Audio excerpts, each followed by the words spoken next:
The button for me there, please. Folks, there is a Mr. Frank here to see you. Mr. Frank, please see yourself into the office. Hi. Nice to meet you. Nice to see you again. Yep. Nice to meet you. Alright, so McGuire, it's nice to see you again. If you guys don't know, I met with McGuire a couple weeks ago at a sporting sales, and we talked about my little product that I'm trying to sell you guys today, which is why I'm here. So I come from a company called Sports Depot. I've been here for about 5 years. We're here to sell a new wood bat that we recently made, and I think you guys might have an interest in it to make it a bigger name. So a little bit about myself. So I've been working, like I said, here for 5 years. I came here right out of college with a sports management degree at St. Ambrose University. I also played baseball, which is why I love what I do right now. And then I pursued the sales type, and I love to travel, which is why I do what I do. A little bit about Sports Depot. We're a sports firm who makes custom equipment and uniforms for all different ages and sports. So we're available in like many different states across the U.S. and for many different ages, and we've been considered a top-selling company since around 2000.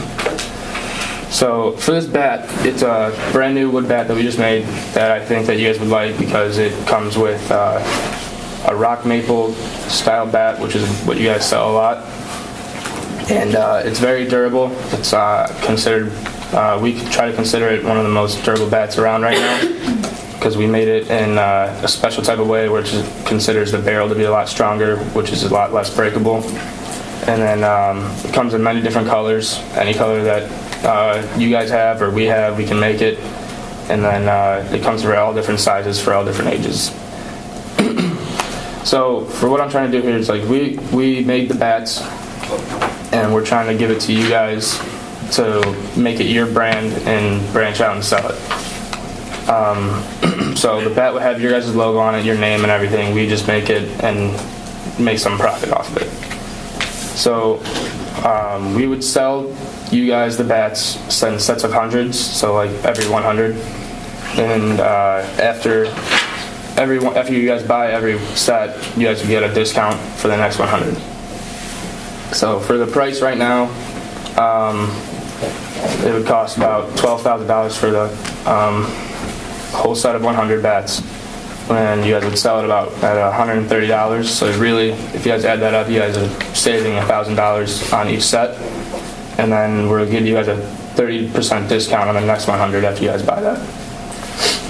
So for this bat, we want to branch out and try to get kids to come together and play as a team, just have fun all together. So with this new bat, with like how durable it is, how we can have different sizes with many different ages, we want to try to bring everyone together and just have a good time and just love the game of baseball.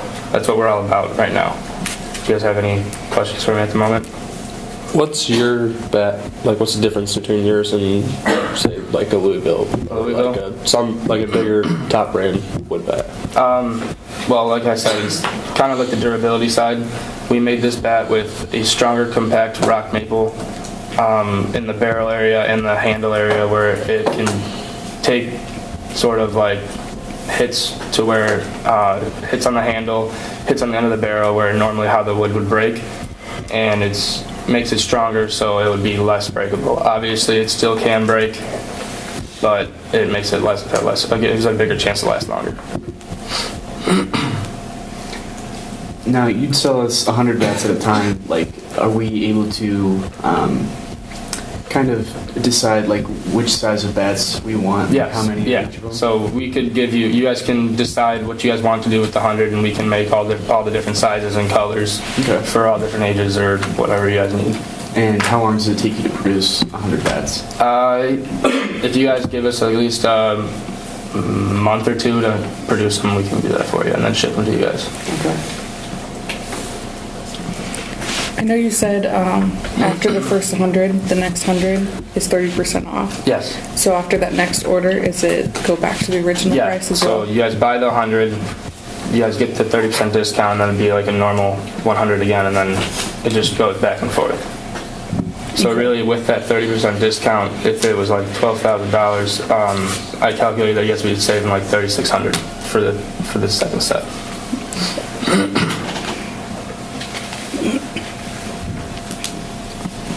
If somebody would like come in and request a bat, would we be able to have like one shipped to us? Yeah, of course. If you guys don't have one of the bats that you guys need, you guys can obviously let us know, and we can have that made and shipped as soon as we can.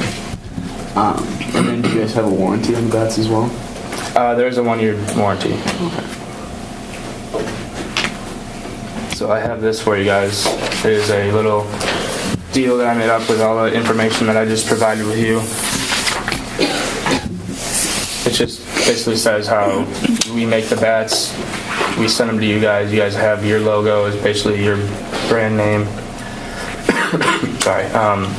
Comes in sets of hundreds, sells for $130 for every bat, and then how it comes in sets of hundreds. So if you guys are interested, we could make a deal now, or if you guys want to talk about it and let me know in advance in the future, we can do that too. What are you thinking? It's a pretty good deal. I say go for it.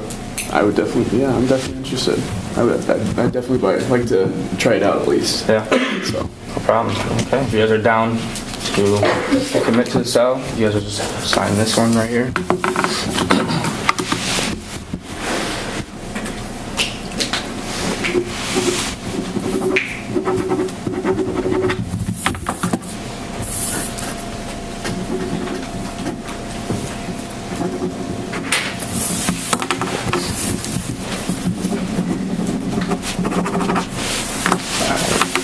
Thank you. So I can come and contact you guys in the next couple of weeks, and we can finalize the deal and get this stuff going. For sure. All right. Thank you guys very much. Thank you. Thank you. Thanks.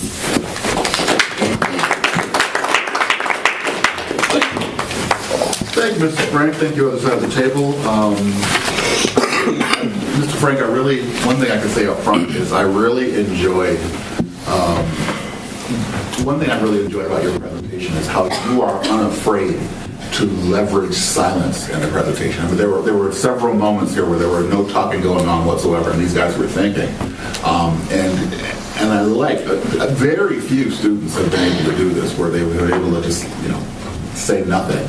Like so much of like modern communication is predicated on the idea that if there's dead air, then that's a bad thing, and we have to say something to fill up the air.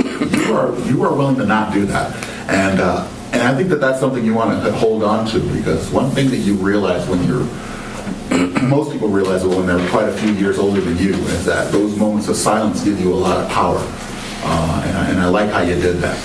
Mr. Ballard, what did you think of that presentation? Overall, it started a little slow, but then as you went through your presentation, it got better, a lot better. You talked about the company a lot, and what they do, and the most important thing that you wanted is for everyone to have fun, kids and adults too. So I felt like that was the important part for you to sell it out. Thank you, Mr. Ballard. Ms. Housingdale, how did you feel about that presentation? I think that the beginning you did a little more connection, but I really liked how you gave your credibility that you play baseball, and how that makes you enjoy your job. And I also I don't know if you did it on purpose, but how you waited to give the deal sheets till the end. So then I thought that was smart that they weren't playing with it during it. So yeah. Thank you. I don't know what team that is that Mr. Verzillo's hat is representing, if any. Is that Champs? Cubs. Cubs, oh, of course. What did you think about that presentation then? I thought it was pretty good. I liked how you made it clear that it's not just one bat. They can edit to make it different colors and different shapes and sizes, because it gives you more of a market, I guess, for kids and adults. But overall, you did a good job. Thank you, Mr. Verzillo. And Ms. Beardsley, thoughts? I thought you did a really good job. You were very confident with your answers, and you were very well prepared for anything that they had to ask. You guys did a good job coming up with questions too. And then I do like how you talked about your background and how you enjoy baseball and you want other people to enjoy baseball. One thing, like with the need identification, when you talked about durability, that was like your biggest thing. Maybe say like you could explain like another brand, not really like bash another brand, but say like we're more durable and like point it out specifically. But otherwise, really good. Thank you, Ms. Beardsley. You know, Mr. Frank, I'm going to say something to you. I don't think I've ever told a student before, ever. And when I think about it, I'm surprised that it's taken me, 10 years to tell this to a student before. But I think that it might help you, and it might help some other folks in the classroom. And I don't think it's going to be the last time I say this. But I think that one of the things you have to be thinking about early on in a sale, like Mr. Ballack said, you know, it started out kind of slow. And I think that one of the things that's going to help you is that you have to almost feel as if when you come across the other side of the table, you have to kind of step outside yourself. Now, you and I both know you, right? I mean, I know you to be a person. You know, you are a doer and not so much a speaker, right? I mean, you like to rely on just doing things. You know that, and I know that.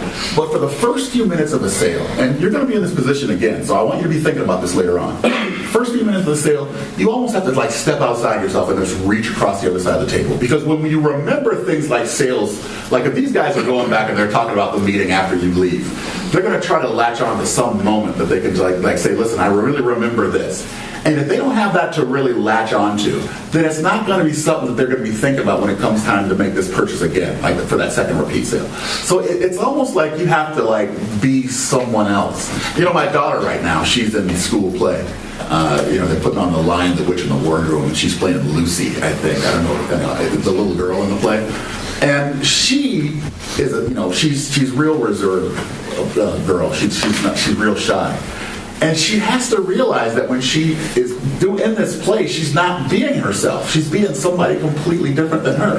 And so it calls upon her to just be someone else. And I hate to say, like, I don't want to make it seem like I'm asking you to be fake or anything like that. But it's like you want to give them a moment to really latch on to. So you have to just say, listen, hey, what's going on there? And you see me do this stuff. I mean, Mr. Frank, I'm an introvert.